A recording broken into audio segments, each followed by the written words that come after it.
አለ ሰላም ነው እግዚአብሔር ይመስገን አለን። እሺ እንታዘዝ። ጥያቄ እስልምናን ማወቅ ፈልጋለሁ።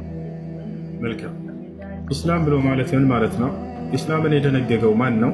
ኢስላምን ለመሆኑ ነቢያቶች የሰበኩት ሃይማኖት ነው ወይንስ አይደለም ወደሚለው እንምጣ። አንድ ሰውስ ሙስሊም ከሆነ በዚህ ዓለምና በቀጣዩ ዓለም ምን ቃል ተገብቶለታል ወደሚለው እነዚህ ወሳኝ ወደሆኑ ነገራቶች እንምጣ። ኢስላም ማለት ምን ማለት ነው ከሚለው ስንጀምር አልኢስላም ሁወ አልኢስቲስላሙ ሊላህ ወልኢንቅያዱ ለሁ ቢጣዓ ወልኹሉስ ሚነ ሽርክ ወአህሊህ። ኢስላም ብሎ ማለት ለአንድና ብቸኛ ለሆነው ለአምላክ ራስን ማስገዛት ማለት ነው። ራስን ለእርሱ ብቻ ማስገዛት ማለት ነው። በእርሱ ላይ ቅንጣትን ሳናጋራ፣ በእርሱ ላይ ቅንጣትን ለሌላ አካል አምልኮን ሳንፈጽም፣ ለእርሱ ብቻ አምልኮ ፈጽም። ይህ ነው ኢስላም ብሎ ማለት። ለአላህ እጅ መስጠት፣ ለአላህ ታዛዥ መሆን ማለት ነው። በነቢያት በኩል ያወረደውን ህግና ስርዓት በመከተል እርሱን በብቸኝነት መገዛት ሀዛ ሁወ ኢስላም። ይህ ነው ኢስላም ብሎ ማለት። ኢስላምን አምላክ ራሱ እንደደነገገው ይነግረናል። ሰዎች ዘንድ እዚህ ምድር ላይ የተደነገገ አይደለም። አምላክ ራሱ ፈጣሪ ለነቢያት ደንግጎ የሰጣቸው ሃይማኖት ነው። ሸረዐ ለኩም ሚነ ዲን ማ ወሳ ቢሂ ኑሐን ወለዚ አውሐይና ኢለይከ ወማ ወሰይና ቢሂ ኢብራሂመ ወሙሳ ወዒሳ ይላል። እነሆ ይህን እስልምናን ሃይማኖት እኔ አምላካችሁ አላህ ደነገግኩላችሁ ይለናል። ከዚህ በፊት ለኖህ፣ ለአብርሃም፣ ለሙሴ፣ ለመሲሁ ደንግጌው የነበረውን እያለ ቃል በቃል ይናገራል። በሌላ ቦታ ላይ የአባታችሁ የአብርሃም ሃይማኖት ነው እያለ ይነግረናል። በሱረቱል ሐጅ መጨረሻ ላይ አላህ ሲናገር ምን አለ? ወጃሂዱ ፊላሂ ሐቀ ጂሃዲሂ ሁወ እጅተባኩም ወማ ጀዐለ ዐለይኩም ፊዲን ሚን ሐረጅ ሚለተ አቢኩም ኢብራሂም ይላል። ይህ እስልምና ሃይማኖት የአባታችሁ የአብርሃም መንገድ ነው እያለ ይነግረናል። ያችሁ አምላክ አላህ ስብሓነሁ ወተዓላ እስልምናን ብቻ የደነገገ ሃይማኖት እርሱ ብቻ እንደሆነ ይነግረናል። ኢነ ዲነ ዒንደላሂ ልኢስላም ይላል በሱራ አልዕምራን ላይ። ከእኔ ከአምላካችሁ ዘንድ ትክክለኛው ቀጥተኛው ሃይማኖት እስልምና ብቻ ነው ይላል።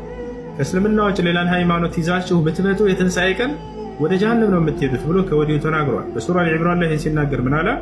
ወመን የብተጊ ገይረ ልእስላም ዲናን ፈለን ዩቅበለ ሚንሁ ወሁወ ፊ ልአኺረቲ ሚነል ኻሲሪን አለ። ከእስልምና ውጭ ሌላን ሃይማኖት የፈለገና የተከተለ ሰው ያ ሃይማኖቱ ከኔ ዘንድ ተቀባይነት የለውም ነገ አለ። በቀጣዩ ዓለምም ከከሳሪዎቹ ሰዎች ከገሃነም ሰዎች ይሆናልን ብሎ ተናገረ። ሌላው ነገር ነቢያቶች ምንድነው የሰበኩት? ሃይማኖታቸው ምን ነበር ወደሚለው እንምጣ። ኖህ ሙስሊም እንደነበር ቃል በቃል ይናገራል። በሱራ ዩኑስ ላይ ምን አለ? ኖህ ወኡሚርቱ አን አኩነ ሚነል ሙስሊሚን አለ። እኔ ከሙስሊሞች እንደሆን ታዘዝኩኝ አለ። አምላክ ሙስሊም ሁን ብሎ ነው ያዘዘው። አብርሃም ሙስሊም ነበር። ልጁ ኢስሐቅ ሙስሊም ነበር። የኢስሐቅ ልጅ ያዕቁብ ሙስሊም ነበር። የያዕቁብ 11 ልጆች ሙስሊሞች ነበሩ። በሱረቱል በቀራ ላይ ይህን ሲናገር ምን ይላል?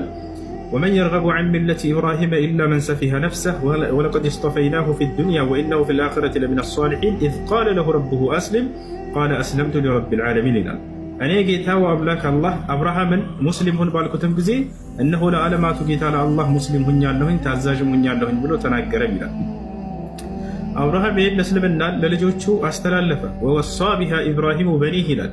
ይችንም እስልምናን ሃይማኖት የአምላክን ሃይማኖት አብርሃም ለልጆቹ ተናዘዛት ይላል። ወያዕቁቡ ያዕቁብም እንደዚያው ያ በኒየ ልጆቼ ሆይ አለ ኢነላህ አስጠፋ ለኩም ዲን እነሆ አምላካችሁ አላህ አንድ ሃይማኖትን እስልምናን ብቻን የመረጠላችሁ ፈላ ተሙቱነ ኢላ ወአንቱም ሙስሊሙን አደራ ልጆቼ ሙስሊሞች ሁናችሁ እንጂ በሌላ መንገድ ላይ እንዳትሞቱ አላቸው ይላል። ልጆቹም በዚሁ ላይ እንደጸኑ ቃል በቃል ይናገራሉ። እዚያው ላይ ወረድ ብሎ ምን አለ? አም ኩንቱም ሹሃዳአ ኢዝ ሐደረ ያዕቁብ አልመውት ኢዝ ቃለ ሊበኒህ ማ ተዕቡዱነ ሚን ባዕዲ ቃሉ ነዕቡዱ ኢላሀከ ወኢላሀ አባኢከ ኢብራሂመ ወኢስማዒለ ወኢስሐቀ ኢላሀን ዋሒዳ ወነሕኑ ለሁ ሙስሊሙን። የያዕቁብ ልጆች ቃል በቃል ወነሕኑ ለሁ ሙስሊሙን ይላሉ፣ እኛ ሙስሊሞች ነን እያሉ ይናገራሉ። ከያዕቁብ ልጆች መካከል ዮሴፍ ተመርጦለት ነበር። አላህ ስብሓነሁ ወተዓላ ነቢይ አድርጎታል። በግብፅ ሀገር ላይ ንጉሥ አድርጎታልም። ዮሴፍ ምን አለ ሲናገር? ተወፈኒ ሙስሊመን ወአልሒቅኒ ቢሷሊሒን አለ። አደራ አምላኬ አላህ ሙስሊም አድርገህ ግደለኝ ብሎ ተናገረም ይላል። እነ ሎጥ ሙስሊም ነበሩ። ፈማ ወጀድና ፊሃ ገይረ በይትን ሚነል ሙስሊሚን። ሰለሞን ሙስሊም ነበር። ኢነሁ ሚን ሱለይማነ ወኢነሁ ቢስሚላሂ ረሕማን ረሒም አላ ተዕሉ ዐለየ ወእቱኒ ሙስሊሚን። ልክ እንዲሁ መሲሁ ያስተማራቸው ሐዋርያቶቹ ቃል በቃል እኛ ሙስሊሞች ነን ብለው ይናገራሉ። በሱረቱል ማኢዳ ላይ ቁጥር 111 ላይ የመሲሁ ሐዋርያቶች ቃል በቃል ሐዋርያቶች ሙስሊሞች ናቸው ብለው ተቀምጧል። ራሳቸው እኛ ሙስሊሞች ነን ብለው ተናግረው ተቀምጧል።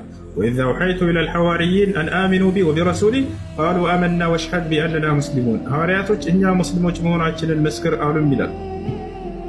እና ይህ ነው በመጨረሻው ዘመን ላይ ይህንን ህዝብ አላህ ስብሐነሁ ወተዓላ ወደ ቀደሙት ወደ ነቢያት መንገድ ለመመለስ ዘንድ ነቢዩ ሙሐመድን ሰለላሁ ዐለይሂ ወሰለም አስነሳቸው። በቀደምት ነቢያት መንገድ ላይ አደረገና ህዝብን ሁሉ ለዚያ ለአንዱ አምላክ እንዲያስገዙና እንዲያስመልኩ እንዲያስተምሩ ላካቸው። ሌላ ምንም ያደረጉት ነገር የለም።